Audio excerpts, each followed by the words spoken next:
गडचिरोली जिल्ह्यातील अहेरी तालुक्यातील पत्तीगाव येथे तापाच्या उपचारासाठी आजारी असलेल्या लहान मुलांना रुग्णालयात न नेता पुजाऱ्यांकडे नेण्यात आलं.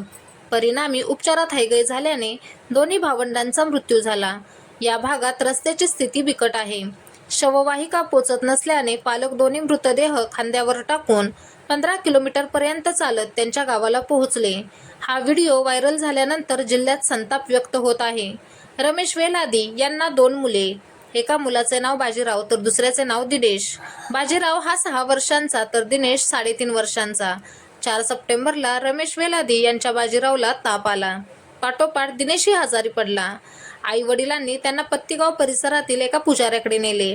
तेथे त्यांना जडीबुटी देण्यात आली. मात्र काही वेळातच दोघांचीही प्रकृती अधिकच खालावली. आधी बाजीरावचा मृत्यू झाला. त्यानंतर दुपारी दिनेशनेही प्राण सोडले. मात्र अंतिम उपाय म्हणून पालकांनी नाले चिखल तुडवत दोघांना जवळच्या जिमलगुट्टा आरोग्य केंद्रात नेले. मात्र डॉक्टरांनी त्यांना मृत घोषित केले. आरोग्य केंद्रात रुग्णवाहिका नव्हती.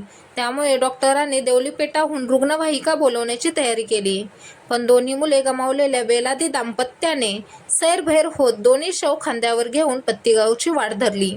प्राथमिक आरोग्य केंद्रातून परत पत्तीगावला जाण्यासाठी पक्का रस्ता नाही.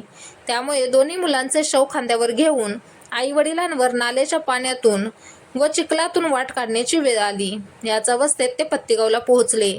या घटनेने गडचिरोली जिल्ह्यातील बेपत्ता आरोग्य सेवा, कमकुवत दळणवळण व्यवस्था आणि मूलभूत सोयींची वणवा पुन्हा एकदा पुढे आली आहे.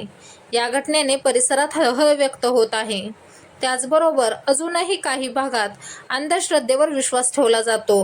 हे चित्र खूपच अस्वस्थ करणारं आहे.